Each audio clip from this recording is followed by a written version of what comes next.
막으려는 자, 뚫으려는 자 이렇게 준비했는데 최근에 뉴스가 났어요. 이달부터 단순 두통, 어지럼으로 찍은 MRI 진료비 폭탄이라는 걸로 뉴스가 났는데 이거에 대한 영상을 구해줘 응급실이라는 콘텐츠에서 병원의 수익 모델 같은 것을 얘기하면서 이렇게 올린 게 있는데 이전에 수가를 조정한다, 단순 머리 쪽 경증에는 진료비 폭탄 맞는다 이런 이야기를 하는데 했던 얘기를 또 하는 듯 하더라고요. 일단 여기서 구체적인 가이드라인을 복지부가 이렇게 제시를 해놨어요. 이걸 보면서 정말로 진료비 폭탄을 맞는가, 편법을 쓰면은 어떻게 되지 않을까, 그런 거에 대해서 좀 고민해보고자 주제를 준비하게 되었습니다. 일단 두통에 관한 부분은 총 하나, 둘, 셋, 넷, 다섯, 6가지가 있어요. 생애 처음 겪는 벼락을 맞은 듯한 극심한 두통, 번쩍이는 빛, 시야 소실 등으로 동반한 두통, 이렇게 있는데 제가 생각했을 때는 이 위에가 제일 중요한 것 같아요. 병원 입장에서는. 그리고 어지럼증에서는 특정 자세에서 눈, 움직임의 변화를 동반한 어지럼, 어지럼과 함께 걷기나 균형을 유지하기 어려움, 이걸 중점으로 영상에서 내용을 좀 풀어가 볼 건데 여기에 해당하는 한 가지면은 MRI를 찍을 때 그 100만원짜리 120만원짜리 MRI 찍을 때 보험급여를 받아가지고 조금 더 저렴한 금액에 찍을 수 있다, 그런 것 같습니다. 여기 나와 있는 것 중에 한 가지에 해당을 한다면은 먼저 얘기해 볼 거는 이런 MRI를 찍을 때 평균 45만원, 최대는 88만원, 근데 MRI 이거를 비급여로 찍으면은 120만원 정도 나오거든요. 이거를 찍을 때 해야 하는 검사가 있어요.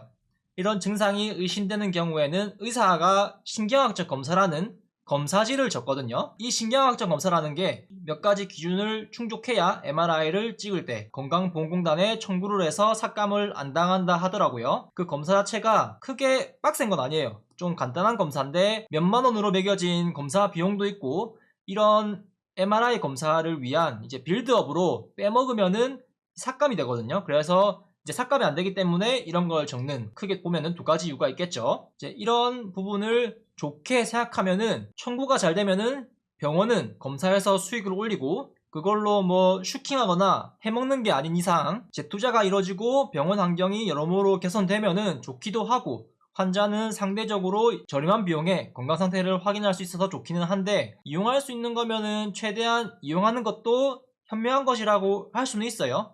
그런데 이제 이거를 편법을 이용해서 하면은 조금 문제가 되지 않을까 싶어요. 환자의 두통과 어지럼증에 대한 심리학적 평가, 이것이 그 서류화되어 있는 거라 했잖아요. 객관적인 데이터라고도 할 수 있는데 객관적인 서류화 데이터를 주관을 섞어가면서 어느 정도 보정을 해서 의료보험 적용을 받을 수 있게 그게 가능하다고 합니다. 이거는 추측이 아니고 실제로 가능한 일이에요. 신경학적 검사에 대한 허위 청구 이런 기사가 크게 난 건 없는데 한 예시로는 병원에서 건강보험공단에 어떤 것을 청구할 때 허위 청구 이런 부분이 뉴스를 검색하면은 관간이 나오거든요. 의료급여 청구 부당 사례 치면은 많은 내용들이 나와요.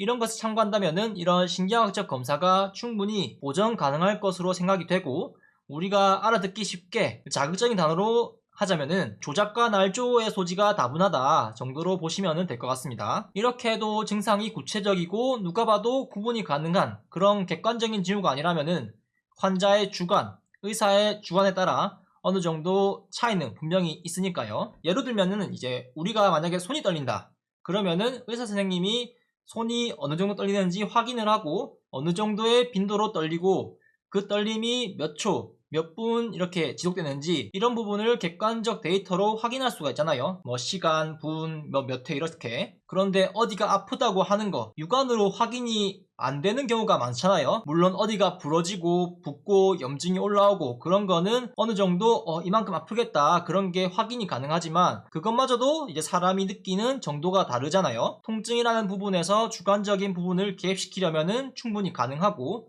그 주관에 따라 어느 정도 환자나 의사가 원하는 방향으로 허위로 기재할 수 있다는 그런 게 있다는 거죠. 제일 처음 언급했던 특히 생애 처음 보는 벼락을 맞은 듯한 그런 극심한 두통, 이거는 상당히 주관적이고 환자 본인이 그렇게 느끼고 있다면은 그렇다고 믿어야 돼요. 개개인마다 통증에 대한 역치, 만약에 오라는 자극을 줬을 때 누구는 5만큼 아프다고 하는데 누구는 1만큼 아프다 하고 누구는 10만큼 아프다, 그렇게 통증의 역치라는 게 다르기 때문에 이런 부분을 오히려 이용해서 충분히 속일 수 있는 여지가 다분하다는 거죠. 뭐 정말 환자가 속이는지 안 속이는지 확인하고자 뭐 통증력치가 얼마인지 그 사람의 세포를 채취해가지고 연구실로 보내서 그 세포에다가 어떤 자극을 줘보고 정말 맞는지 이런 뭐 연구를 할 수 없는 거잖아요. 뭐 그런 연구가 가능한지는 모르겠지만 이런 걸 보면은 어떻게 뭐 환자와 의사 윈윈하는 구조 같지만 지난 영상에도 언급했다시피 이런 검사 비용도 부담되는 분들이 분명히 있거든요.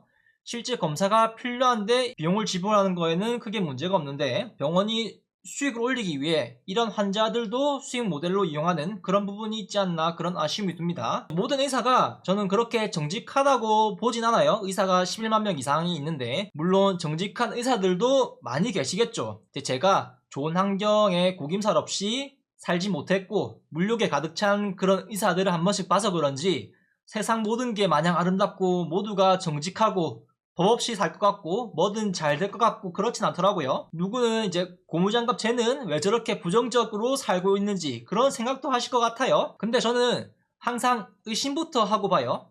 그래서 가끔 일부 안 좋은 환경에 있어서 이제 그게 평균이라 생각하고 선입견을 가지고 있지 않은가 그런 생각도 가끔씩 들기도 하고요. 이제 다시 내용을 이어가 보자면은 환자가 두통은 있는데 생애 처음 겪어보는 벼락을 맞은 듯한 그런 극심한 두통은 아니라고 하는데 의사가 검사를 하기 위해서 이 정도로 느끼는 거는 심한 두통에 속합니다. 검사를 하는 게 좋겠습니다. 이야기하는데 환자가 아니요.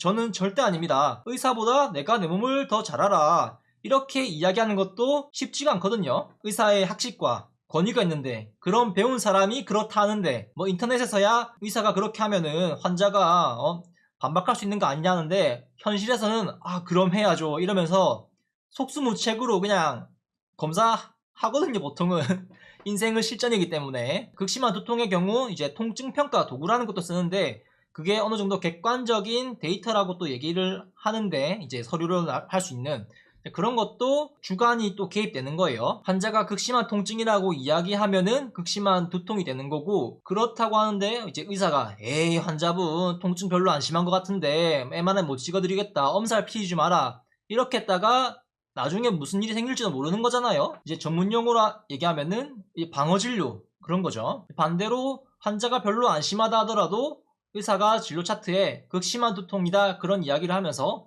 이번에 보험 적용받고 검사 한번 해보자 이러면서 이제 서로 입을 맞추는 서로 의견을 맞추는 그런 암묵적인 거래가 있을지도 모르는 일이죠. 드라마에나 나올 법한 이야기지만 말만 안 나오지 암암리에 이루어지고 있는 부분이에요. 대표적인 예시로 이제 보험 혜택을 위해서 당일 입퇴원을 하거나 입원을 시켜주고 검사를 진행하는 교통사고가 나면은 아프지도 않는데 일단 뒷목 잡고 들어누워라 나이롱 환자 그런 느낌이죠. 검사를 하려고 MRI 장비를 사놨는데 MRI 비용만 해도 어마어마하고 그거를 유지만 해도 MRI가 발열이 심하거든요. 그래서 MRI실이 항상 추워요. 에어컨을 빵빵하게 틀어놔서. 그래서 그런 관리한다고 전기세 낼 거고 에어컨으로 부족하거든요. 그래서 액체 질소나 액체 헬륨 같은 그런 저온의 어떤 그거를 가지고 발열을 조정해주는 그게 또 있다고 하더라고요. 그거를 사용하는데도 유지비를 무시할 만한 그런 수준이 아니래요. 결국에는 사놓고 놀리는 것보다 어떻게라도 검사를 하는 게 이득이란 말이죠. 추가로 나오는 거는 인건비 운용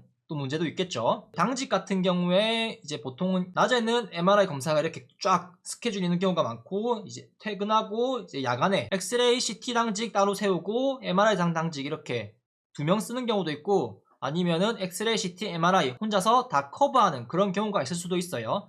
그렇게 해가지고 인건비 운용을 조금 괜찮게 해서 좀 이윤을 극대화한다거나 그런 게 또 있습니다. 그리고 어지럼 관련해서도 이야기를 해봐야 되는데 특정 자세에서 눈 움직임 변화 이거는 객관적으로 확인할 수 있는 데이터예요. 어떻게 검사를 하냐면은 보통 환자를 앉혀요. 어지럽다는 환자를 앉혀가지고 뒤로 이렇게 확 눕혀요. 그 다음에 고개를 한쪽으로 확 돌리면은 환자가 어지러운 쪽으로 해가지고 그 눈알이 이렇게 톡톡 튀거든요.